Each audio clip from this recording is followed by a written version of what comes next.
Hey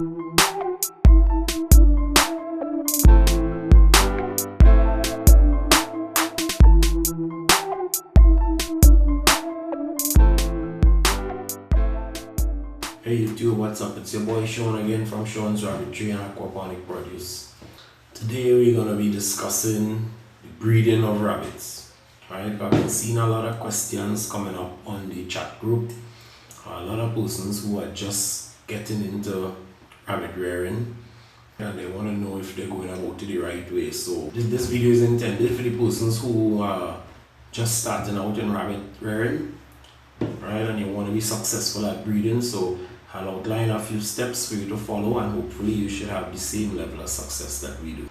But before we get to the actual breeding, there are a couple things I want to highlight that I think you should pay attention to that would increase your chances of having successful breedings. The first thing is the condition of your rabbits. Well-conditioned rabbits breed easily. So you need to pay attention to how you feed your rabbits. You need to know specifically how much you're feeding your rabbits every day. That's the only way you'll know whether you're conditioning them right. We generally feed all our does 4 ounces of feed daily. Those that are pregnant get 6 ounces of feed, and those that are nursing get 8 ounces. You don't want to overfeed your does, especially those that you're preparing to be first-time breeders. Fat and overweight does, they may give trouble to breed, and if they do breed, what you find is that sometimes you have a low conception rate. So you want your does to be healthy, but you don't want them to be overweight.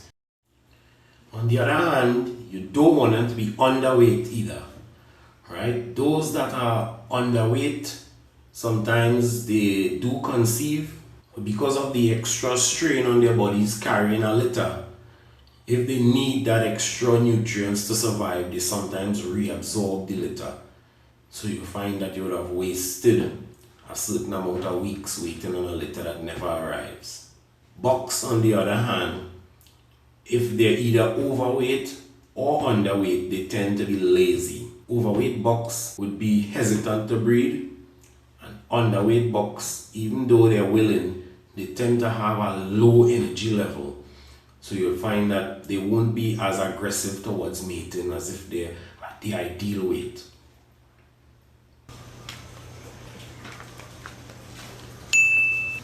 Another thing to consider is the right breeding age. For those, we generally breed first timers at 5.5 months with a minimum of 6 pounds of weight. If they're under 6 pounds, we don't breed them until that time. For bucks, we generally use bucks from 7 months of age, and they're usually between 8 to 10 pounds by that time. Alright, so that's something to consider as well.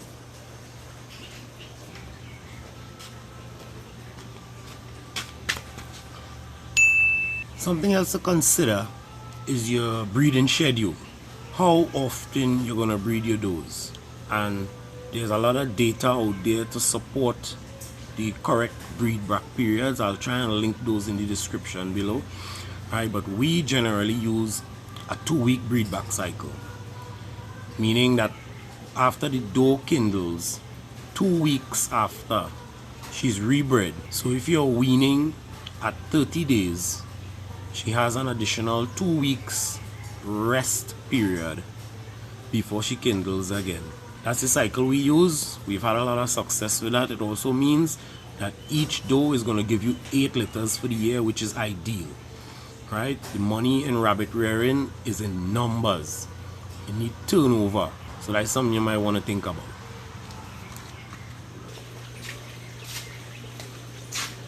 Also, you need to consider your breeding time. The time of day that you do breeding, right? You have to remember that rabbits are extremely susceptible to heat.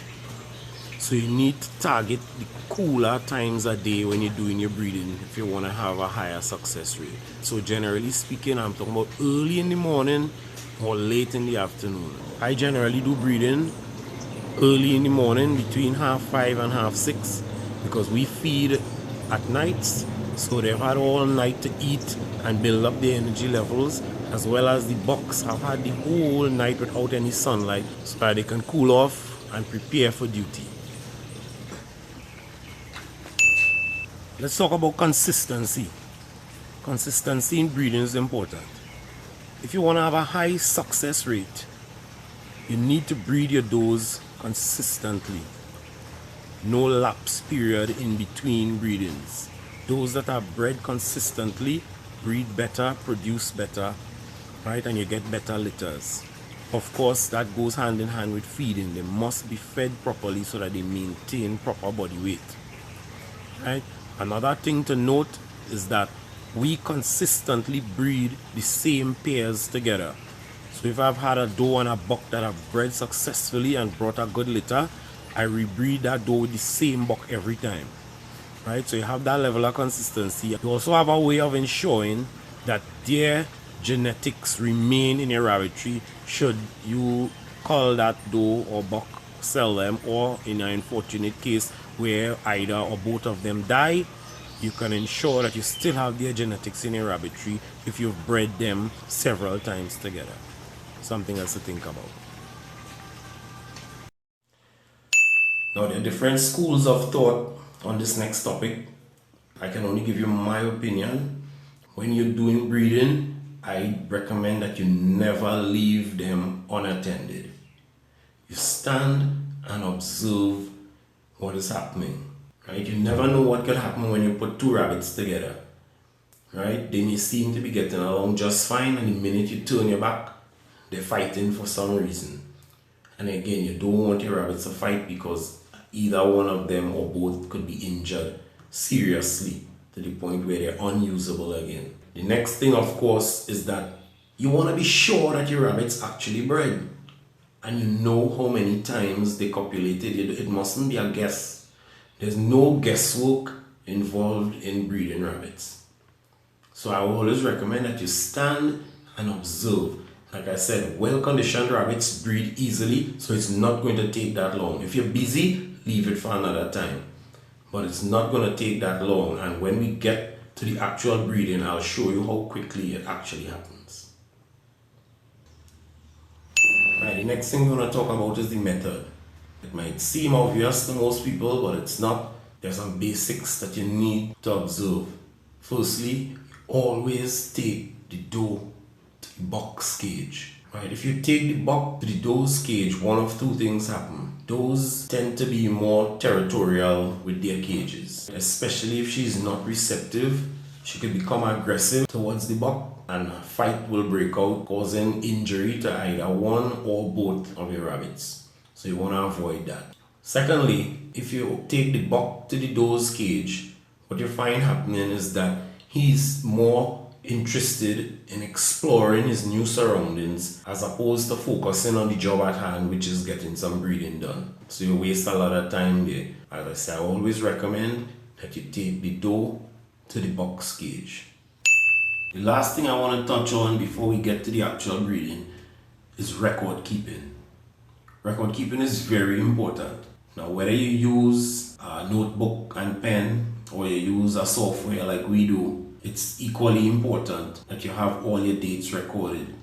That way you know exactly when you have to palpate your does, when you need to put in a box, and when they're expected to kindle. So you don't waste time waiting on a litter that may never arrive, or the worst case scenario, you come out in the morning and you have kits on the wire, no box in the cage. So you need to stay on top of your record keeping. Whatever method you decide to use is up to you, but I always recommend a software of some sort because it takes the guesswork and the work in general out of rabbit breeding, because the software basically does everything for you. We use a software called Hutch. It's made by a company named Bandtrax. They have a website, bandtrax.com. I'll link it in the description below for those of you who want to check it out. Right, I'm not being paid to say this. That's just the software that we use and we have a lot of success with it, so I'll obviously recommend what works for me. Right, so you guys can check that out if you want. Right, this is a screenshot of what the software looks like.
saw from the breeding there, the longest breeding time that we had was approximately 2 minutes and 45 seconds. And the shortest breeding time was about 25 seconds to get 2 fall-offs from each buck. Right, so it took me about 10 minutes to breed those 4 does. And that's because I did them individually to facilitate the recording of the process. If I'd done them simultaneously, then I would have taken about 2 minutes and 45 seconds approximately to breed 4 does. So it doesn't take that much time once your animals are well conditioned. So like I said, don't be too busy. Allocate that specific period of time when you want to do your breeding so that you can focus on what you're doing and get the desired results. So I hope this was helpful. If you like this video, please click the like button, share it. Alright, we encourage comments. Right, so you can leave a comment or any questions you have in the comment section below, and I'll be sure to respond to you. Thanks again for watching, guys. I'll see you guys in the next video.